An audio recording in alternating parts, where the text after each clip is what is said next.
morning, New York. Morning. Last night, we made history.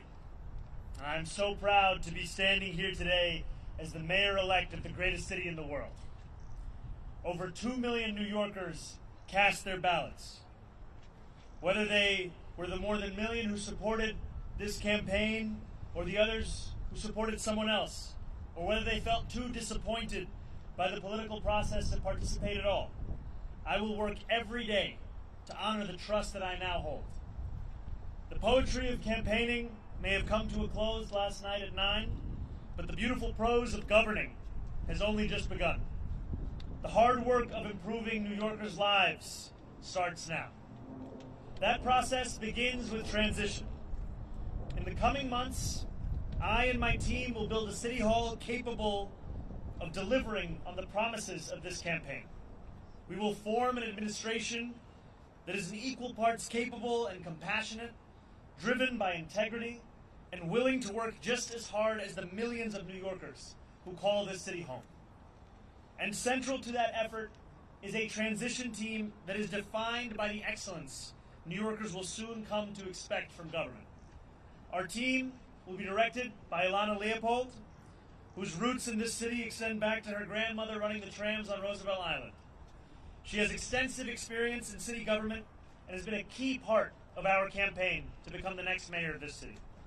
And it will be led by our formidable co-chairs, former Federal Trade Commissioner Chair Lina, former First Deputy Mayor Maria Torres-Springer, United Way President and CEO Grace Bonilla, and former Deputy Mayor for Health and Human Services Melanie Hartzog.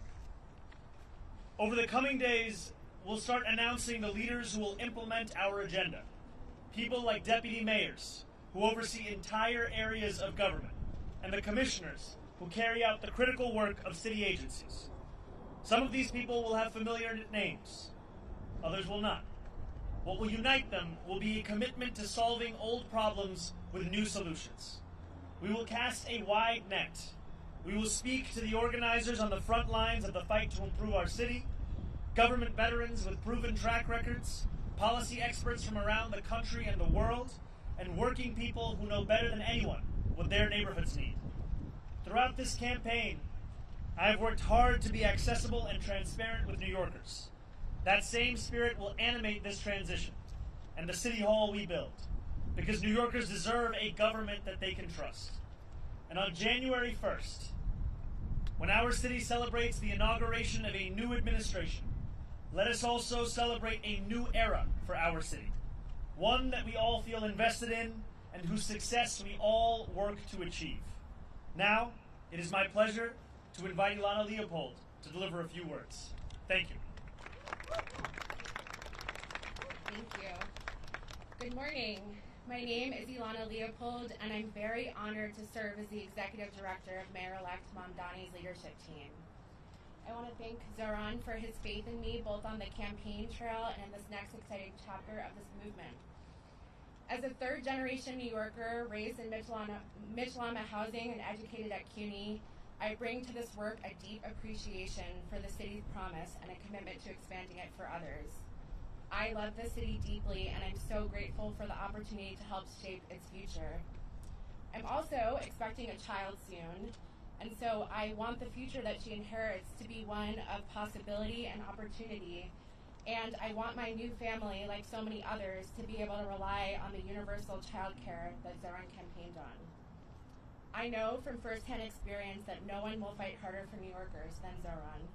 He has the vision and ambition necessary to drive down the cost of living so that families like mine can afford to live in the city we've built. I cannot wait to help our next mayor build a government for and by all New Yorkers. Thank you.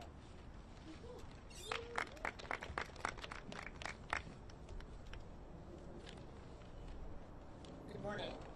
My name is Grace Bonilla, and I'm excited to be with all of you today. I want to congratulate Mayor-elect Mamdani on his historic victory and a campaign that captured the imagination of so many and centered the needs of working New Yorkers as a North Star. I'm honored to be part of a transition team and eager to work with you to build an administration that will work tirelessly to ensure working New Yorkers can finally afford to live and raise their families in the city that they love. As a native of Queens and a daughter of Ecuadorian immigrants who has dedicated my career to fighting for vulnerable New Yorkers, this appointment means a lot to me, particularly at a time when our immigrant communities and the people I serve are under attack. As we stand here today, 1.8 million New York City residents are without benefits to feed themselves and their families because of the inactions from the federal government. I am confident that Mayor-elect will always stand by New Yorkers and fight against any federal encroachment and that target the programs our neighbors need to survive. I look forward to helping him to build a working to build an effective government that keeps every New Yorker safe, healthy, housed, and built on the promise of our city and the brilliance of our people. Ahora en español. Ante todo, quiero felicitar al alcalde electo Mamdani por su victoria histórica y por una campaña que cautivó a tantos y que le dio prioridad a las necesidades de los neoyorquinos luchando por sobrevivir en esta ciudad. Estoy muy orgullosa de formar parte de su equipo de transición y estoy lista para trabajar con usted para construir una administración que se esfuerza incansablemente para garantizar que todos los neoyorquinos puedan finalmente vivir y criar a sus familias en esta ciudad que tanto amamos. En este preciso momento, 1.8 millones de residentes de la ciudad de Nueva York carecen de beneficios para alimentar a sus familias y a sí mismos, debido a la inacción del gobierno federal. Confío que en el alcalde electo siempre defenderá a los neoyorquinos y luchará contra cualquier acción federal que afecte negativamente a los programas que nuestros vecinos necesitan para sobrevivir. Espero poder ayudar a construir un gobierno eficaz que garantice la seguridad, la salud y la vivienda de todos los neoyorquinos y que aproveche el potencial de nuestra ciudad y el talento de nuestra gente. Muchas gracias.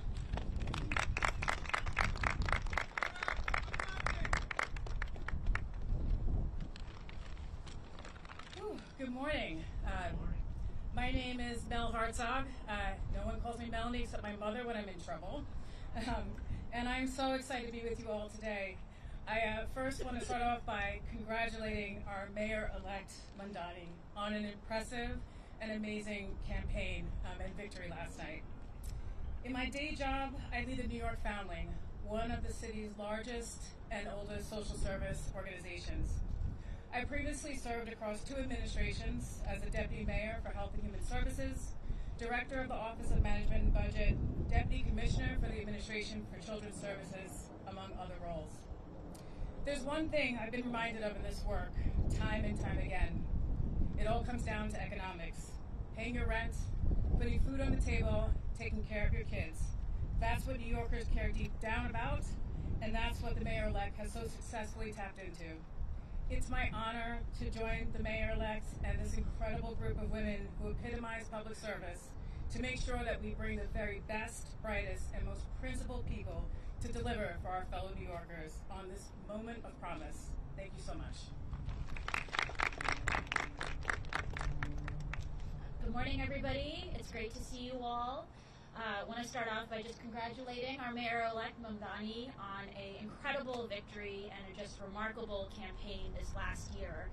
I think what we saw last night was New Yorkers not just electing a new mayor, but clearly rejecting a politics where outsized corporate power and money too often end up dictating our politics, and a clear mandate for change where New Yorkers can get ahead and where all workers and small businesses can thrive, not just get by.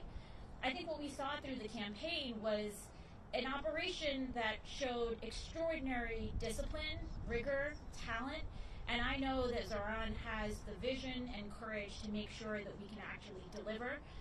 It's such an honor to get to be part of his transition team, and I'm so excited to work with the co-chairs to make sure that we're building an administration that can hit the ground running on day one and deliver for all New Yorkers. Thank you so much. Good morning, everyone. My name is Maria Torres-Springer, and first and foremost, I want to congratulate the mayor-elect on his extraordinary victory last night and on building a campaign for and by the people. I'm so thrilled to join his transition team of extraordinary women, by the way, and help ensure that his administration is ready to govern boldly and effectively on day one. As the daughter of immigrants who believed in the promise of this country, and as a proud New Yorker who loves and believes deeply in this city, I have so admired the way the mayor-elect ran a campaign that reminded us that home is both our greatest challenge and the greatest hope for our future. I remain deeply proud of the work that I did across 3 mayoral administrations to make our city more affordable and more just. This has been my life's work. And I'm eager to bring that experience, all of the lessons learned, what worked, what didn't, to help the mayor-elect achieve early, tangible wins for New Yorkers. Despite the headwinds we face as a city and as a country, the mayor-elect has truly rekindled something very powerful: our shared faith in New York's capacity to do big things and to dream boldly.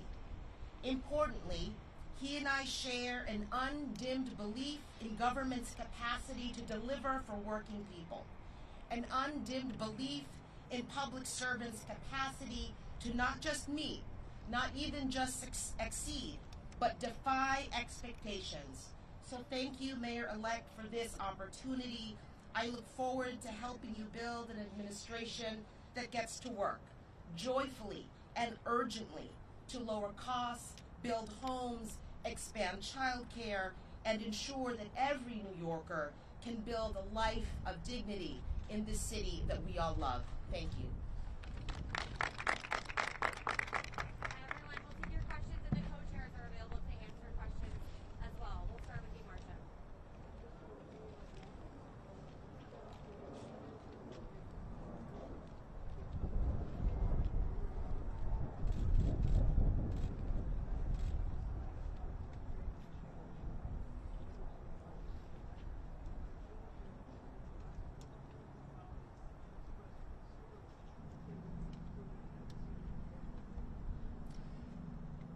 I look forward to being the mayor for every person that calls this city home. That includes the Jewish New Yorkers that voted for our campaign and those that didn't.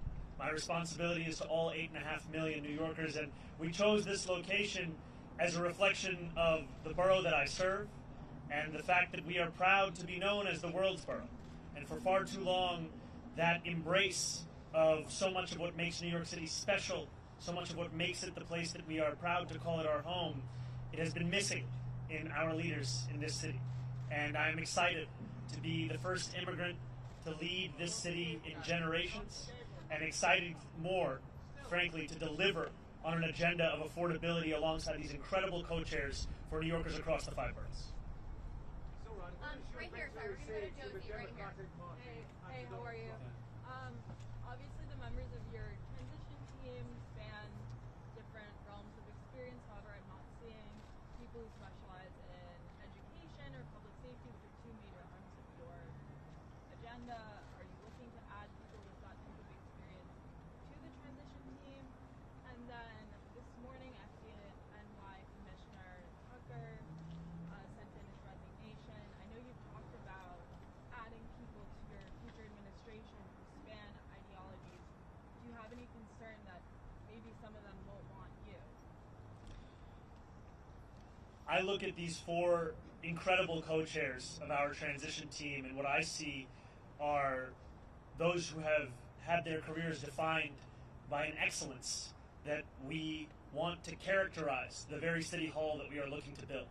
These will be the leaders of our transition, and also this transition will expand and extend beyond any one specific set of issue areas. So the topics of education and public safety continue to be of immense importance. We continue to prepare for the delivery on those very issues alongside the others that concern New Yorkers, and that will be the work of the next 57 days.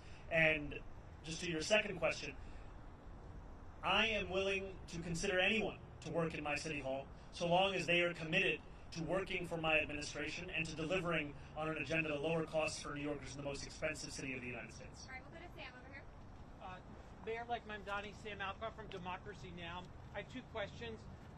One, what should New Yorkers know that you were asking from Mayor Adams during the transition for the next 2 months? And second, you are not going to be the mayor for the next for 2 months, but for months now, ICE agents have been abducting immigrants out of 46 Federal Plaza.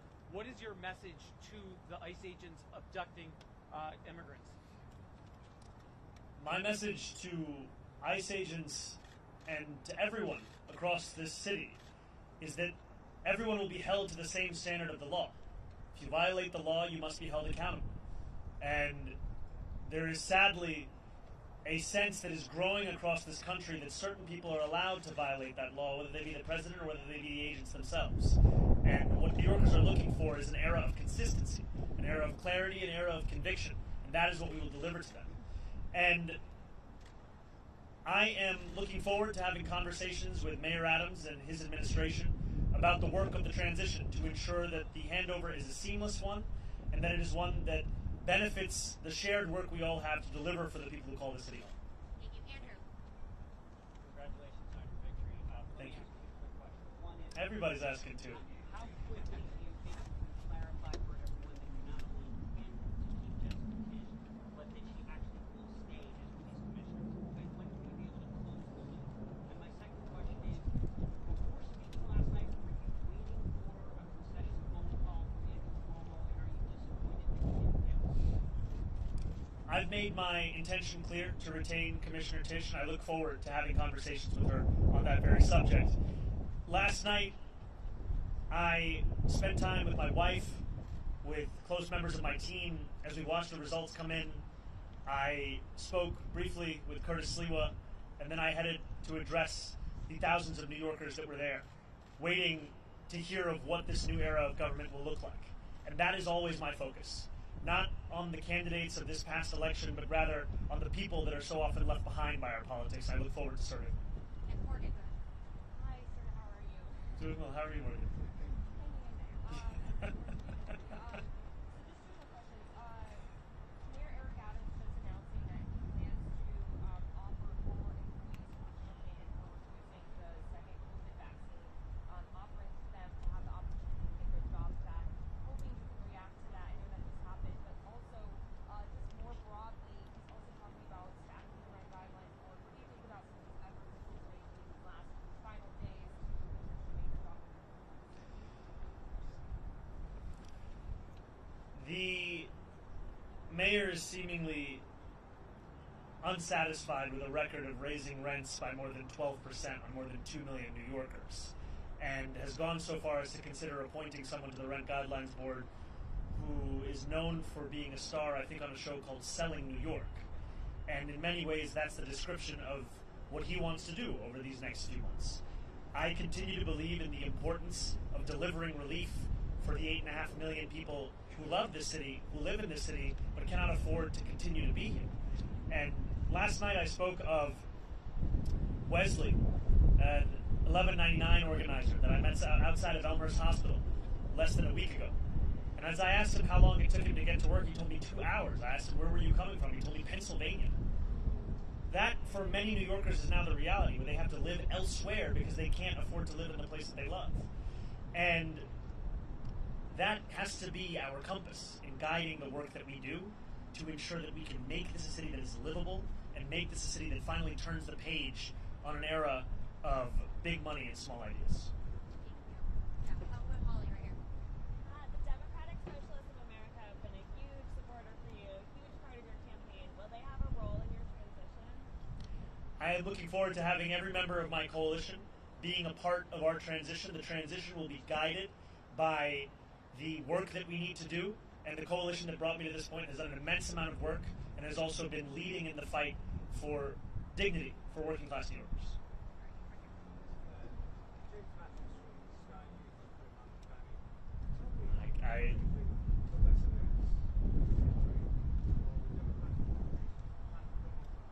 First, I just have to say I've spent many days in my youth watching the transfer window close, final hours on Sky News, so it's a pleasure to have you here. Yeah, I'm an Arsenal fan. I have to be honest, when you said you were from Sky News, I just got very excited. Could you repeat the question one more time? Tell me, what do you think the lesson is of your victory last night for the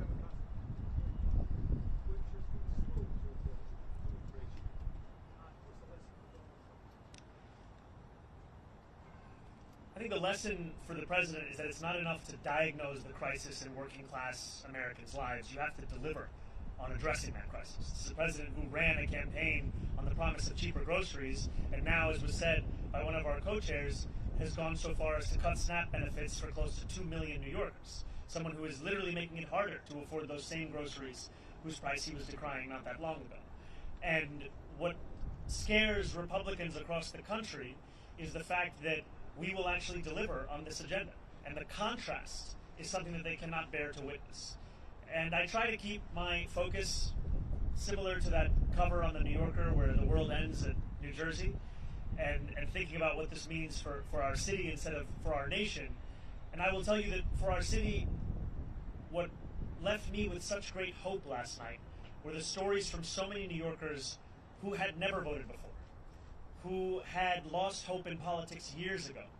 And to stand here before you, having received over 1 million votes in an election that saw a turnout the likes of which we haven't seen since 1969, it shows that politics, once again, is offering more than just a settling for the crumbs that are not able to meet the needs of so many families across the city. We are finally offering a vision that can meet the scale of the crisis in working class New Yorkers' lives. Thank you. Thank you very much. I also have 2 questions for you. Please. The first is about business here in New York City. Jamie Dimon and Kenny Chase, one of the largest employers here in the city. I know you've spoken with him. Do you have a message for him today? Will you meet with him again? And what might that really look like? My second question is about the ADL and its leadership. Dr. Greenblatt said this morning that he did not feel you had done enough during this campaign to make sure that Jewish workers feel safe. The ADL today has launched what they're calling Mamdani trackers to track your administration and I guess its performance on that front. So, same question. Have you spoken to him? Will you meet with him? And what do you make of this initiative that the ADL is launching? I look forward, I'll first answer your first question and I'll go to your second. I look forward to meeting with Jamie Dimon and meeting with anyone who is concerned about the future of our city and is invested in the vitality of that same city. And these are not very different from the conversations I had over the course of this campaign with many business leaders who, while we may have disagreements on fiscal policy, we also found many areas of agreement as to what the city actually needed. And I think it is critically important that we start to embody a style of leadership that does not demand agreement across every single issue in order to even have a conversation. We need to be able to deliver for New Yorkers, and that means to meet New Yorkers, even those with whom we have any disagreements. So I look forward to having those kinds of meetings, be it with Jamie Dimon or be it with other business leaders, and continuing to show that our affordability agenda is an agenda that would also benefit businesses across the city. Because what I've heard from many of those same business leaders is that the inability for city government and state government to provide universal child care has led to businesses sometimes having to provide stipends to their own employees given the expense of that child care. Makes sense because child care in this city costs an average of $22,500 a year, which is a burden that many families cannot bear. And I also look forward to streamlining the regulations within city government. I'm someone who believes deeply in the public sector, believes deeply in public regulation, and I also believe if I cannot give you an answer as to why regulation exists, then it likely doesn't have a good reason to exist any longer. And that extends to when a restaurant owner told me of the $25 a year he has to pay the city for the right to sell a frozen dessert. And it also extends to the way in which we fine and fee small businesses across the city, which is why we've committed to cutting that in half. And I have not spoken to Jonathan Greenblatt. I take the issue of anti-Semitism incredibly seriously. And last night in my speech, I spoke about how my city hall will stand steadfast with Jewish New Yorkers in fighting the scourge of anti-Semitism across the city and making that clear in the actions that we deliver on from January 1st. And I look forward to working with Jewish leaders across this city, whether they be elected officials, whether they be rabbis, whether they be community leaders, to deliver on the promise of not just protecting Jewish New Yorkers, but celebrating and cherishing them in this same city. Yes, go ahead.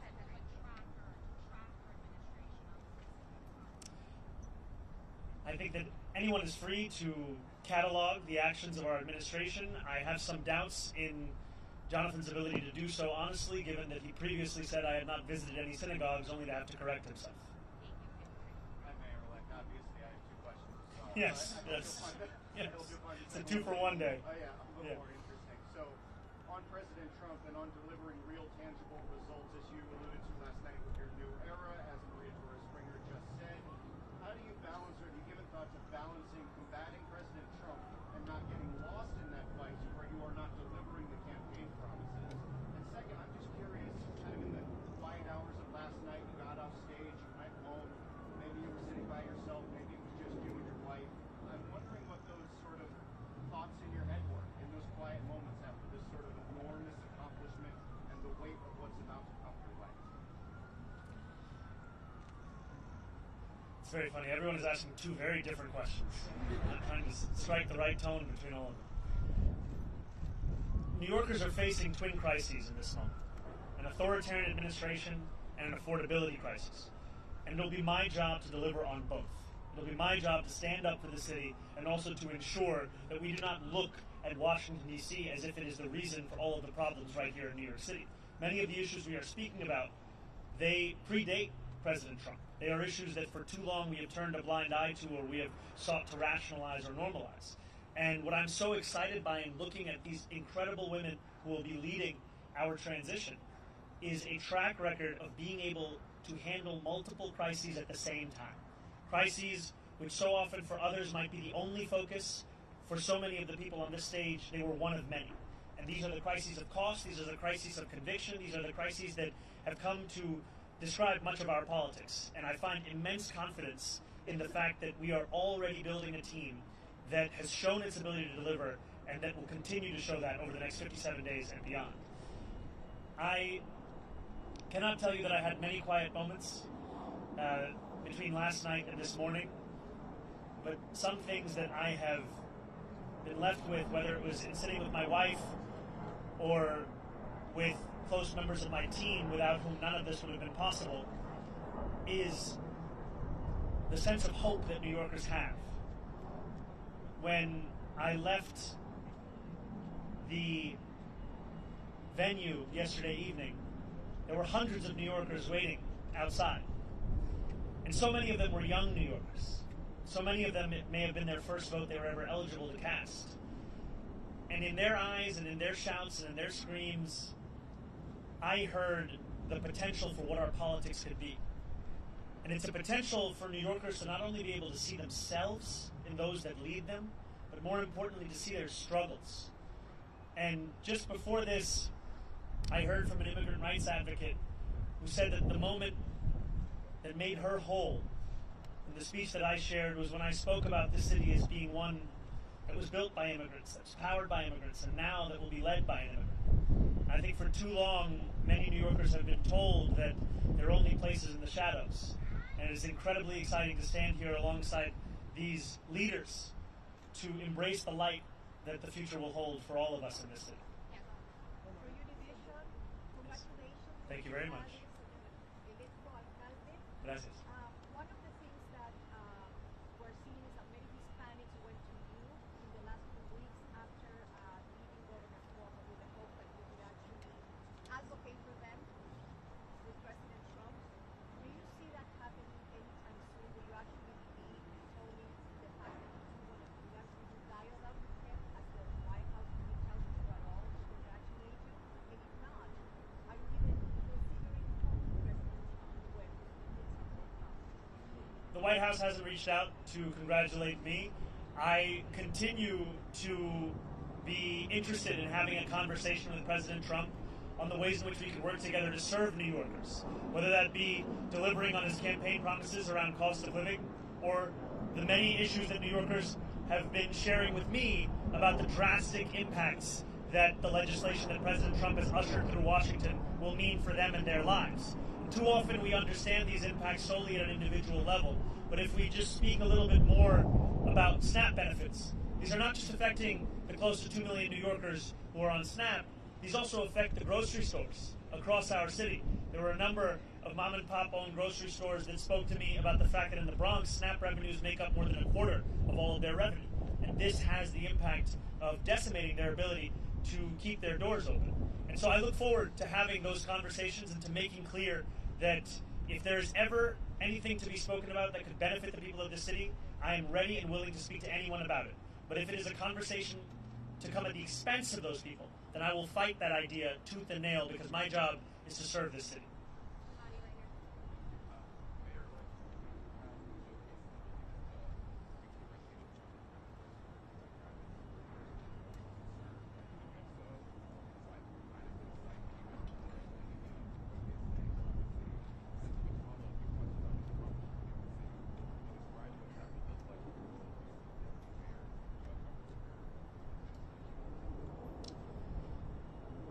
When I speak about Trump-proofing this city, I speak about protecting those with the least from the consequences of a man with the most power in this country.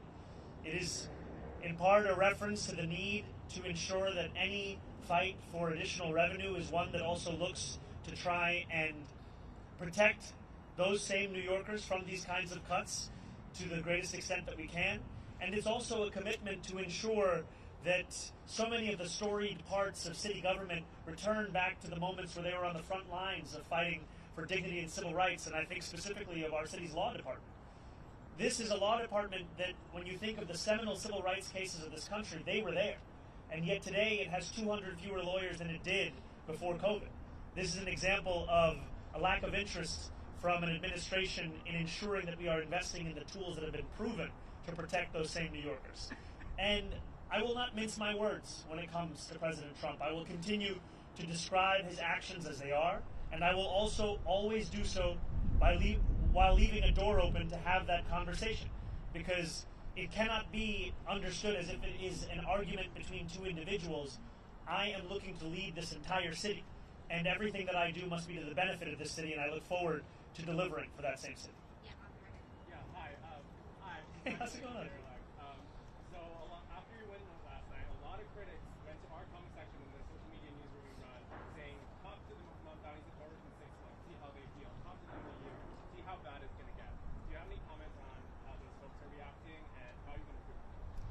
First, I'd say we've come a long way since that conversation in Astoria Park, and it's lovely to see you here.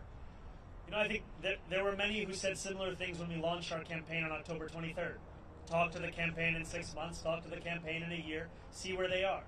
And what we've shown is that the hunger, the dedication, the commitment to excellence and delivering in the ways in which we have been told are impossible, this is what will typify our efforts.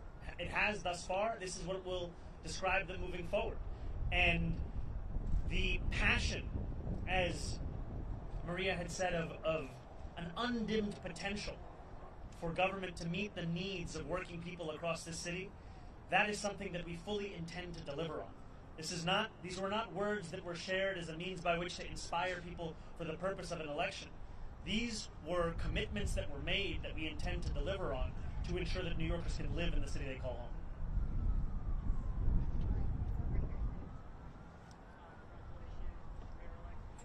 I'm sorry, could you come a little closer or speak a little louder? How do you respond to reports that hundreds of thousands of New Yorkers could leave this city now that it's right? And secondly, I'm just curious, when you got the news that they called the race for you last night, how did you celebrate? What did you do? What was the first thing you ate? How did you celebrate at home? I think the first thing I did was drink some water, and it took a moment for it to settle in. And when it did, oftentimes this job is described with the language of burden, responsibility, pressure. And those things are true. But what is lost is opportunity. And that is really what I felt in that moment when this race was called. The opportunity we have to deliver for people who have come to expect so little from the politics of their city. That is an opportunity that is at the heart of what motivates me each and every day. And I look forward to fulfilling the trust that was put in me by the more than 1 million New Yorkers who voted for our campaign, and also by New Yorkers who've had concerns or skepticism. I don't begrudge them, because they were subject to tens of millions of dollars in attack ads that told them the thing that should keep them up at night was me. when in fact what I've heard from New Yorkers, that the thing that keeps them up at night is the cost of rent, of groceries, of childcare. And so I look forward to earning their trust as well, because my vision of success is not that those who are skeptical leave this city, it's that those who are skeptical stay here in this city, and that we build a city that has room for even more to join us. Because this is a city that has to grow, this is a city that has to thrive, and the way that we will do so is by bringing an excellence back into City Hall, where it becomes the expectation, not the exception. Mayor, Mike, congratulations. I'm so happy to report I have one question. Oh, incredible. You talked about the fact that you want to just meet expectations. You want to exceed them. Are you what folks think that might happen tonight? Your first step in office being day one. My first day in City Hall will look like my last day. It will be focused on the cost of living crisis. It will be focused on delivering for the New Yorkers who have been priced out of this city. 1 in 4 New Yorkers currently living in poverty across the 5 boroughs. And what excites me so much about being on the stage alongside these incredible leaders is that this is not a job that can be done alone. This is not a job that can be done by one person with one vision. It is a job that must be done by a team that is united in purpose in fulfilling the agenda that we ran on, an agenda of affordability. And for too long, we have heard from politicians who have told us what they can't do, and in reality what they mean to say is what they won't do. And I'm excited to prove that making people's lives better is not simply an ideal, it is something that we can fulfill in the day-to-day work of our administration. First of all, congratulations. Thank you very much, Ethan. Governor Hochul has had kind of a good working relationship with Trump, even though she's been very rhetorically hot against him sometimes. Do you think there's anything you can learn from her style of dealing with him, and have you talked to her about that already?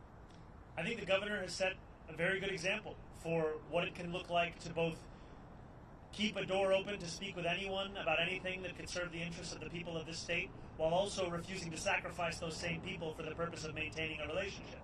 And that is exactly the approach that I will take, is when President Trump wants to do something that will benefit this city, I will be there to say as much. But if he is looking to persecute or prosecute or punish the people of this city by virtue of who they are or where they live or where they came from, then I will fight him on that. I think too often we have had a style of leadership that seeks to put oneself before the people that you're looking to serve, and my City Hall will do the opposite. Yeah, Mayor, congratulations. Also, just one question. Thank you. So, knowing that there is such a microscope on how you are going to live up to all these promises, on who you're surrounding yourself with, the fact that this is your first day after the election, that this is what you want to do, this is the group that you wanted to announce, whether it's the fact that they're all women, whether it's different backgrounds, but a lot of them coming from a social services or a charity background or something like that. Was there a certain message specifically that you wanted to send with this group as You know, this is a group that exemplifies the excellence I've long spoken about. It is an excellence that New Yorkers have seen across multiple mayoral administrations. It is an excellence that they have seen at the federal level, and it's an excellence that has been displayed amidst a conviction of what government can and should and must do for New Yorkers. And I'm excited by the prospect of them leading this transition to deliver for those same New Yorkers. And I also am clear with the more than 100,000 volunteers who brought me to this point, with the more than 1 million New Yorkers who voted for our campaign, that the work does not end with an election. In fact, it continues until we deliver this agenda. And that delivery will be something that we do over weeks and months and years. And it will be something that we will take immensely seriously, because it is a delivery that will fulfill the hope that so many have put in us.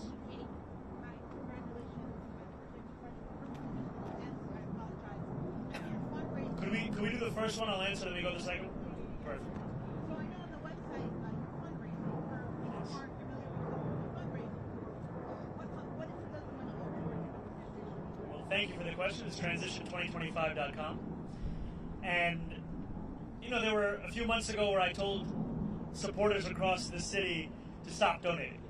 And today I am asking them to start once again. And I am asking them to do so because of the fact that a transition that can meet the moment of preparing for January 1st is one that will require staff, it will require research, it will require infrastructure. And those are things that we will have to provide. And I'm excited for the fact that it will be funded by the very people who brought us to this point, the working people who have been left behind by the politics of the city. Second question, really quick. I know you were a little big on this point in year one. Will you move out of Queens where you are right now and move onto the Upper East Side or Riverside mansion, create the mansion? And if so, when? And if not, why not? You know, I did get a text from my super late this night. Look, I have been told time and time again, and I've embraced it, to not measure the drapes. And here I am the day after being asked to use a ruler. And I will tell you that my focus right now is on the transition team. I will speak with my wife. I will think about this further, but when I have something to share, it will be done so publicly. Andrew Cuomo did it. Okay. Two questions again. The first one, has the mayor or anyone invited you to City Hall? Do you have plans to go to City Hall to meet with him in the coming days? The mayor has not invited me as yet to go to City Hall, but I look forward to having those conversations about the transition. Okay. And for the last 4 years, we've heard a lot about Brooklyn. They've got the leaders in the House and Senate, the mayor, all sorts of power. Is Queens having its moment? I mean, we spoke about this a little bit standing here. Like, is this borough on top now? You know, I don't see it as a question of which borough is on top. I am looking to serve every single one of the 5 boroughs. And in each of these boroughs, I find so much of the inspiration of the work that we have to do in City Hall. And I'm also proud to represent Queens in the state legislature. I'm proud to be a resident and an assembly member for Astoria and for Long Island City. And I'm proud that we are standing here today in the world's borough to embrace what gives so much meaning as to what it means to be a New Yorker here in this moment today. This guy's trying to get me to go against other boroughs. Unbelievable. Where's the suit? To see you.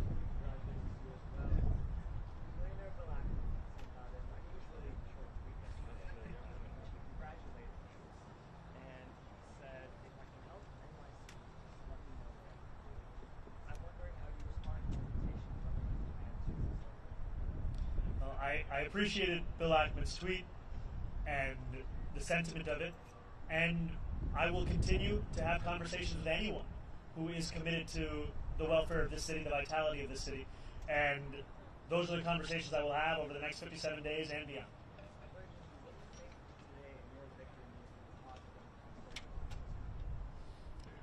I can tell you what it means in this city. It means that the idea of a politics built around the delivery of dignity to each and every person who calls the city home, that politics is alive and well. And for too long, we have spent our time debating who deserves that dignity, as opposed to delivering it to each and every person who calls the city home. What specifically do you want to continue from the Mayor Adams administration in progress or initiatives to anticipate getting involved with the speaker? Can you I didn't hear the second. Anticipate getting involved with the speaker? You know, even amidst my many critiques that I have of the Adams administration, we have to have a sober analysis of the work that is done in any single administration. And I think that City of Yes is something that is a significant and good step forward. I think that trash containerization is another example of something that we should continue to pursue. And these are examples to me of some of the issues which have been long recognized by New Yorkers as ones that need to be contended with by government and ones that have simply been ignored. And I look forward to continuing on those issues and then correcting the course in many and other areas of city government. And I look forward to working with the council and with the next speaker on delivering on an agenda of affordability for each and every person that calls the city home. Thank you guys so much. Thank you all. Has Mayor Adams reached out yet to congratulate you? No, County. He's got a lot of posts. You used to have a lot of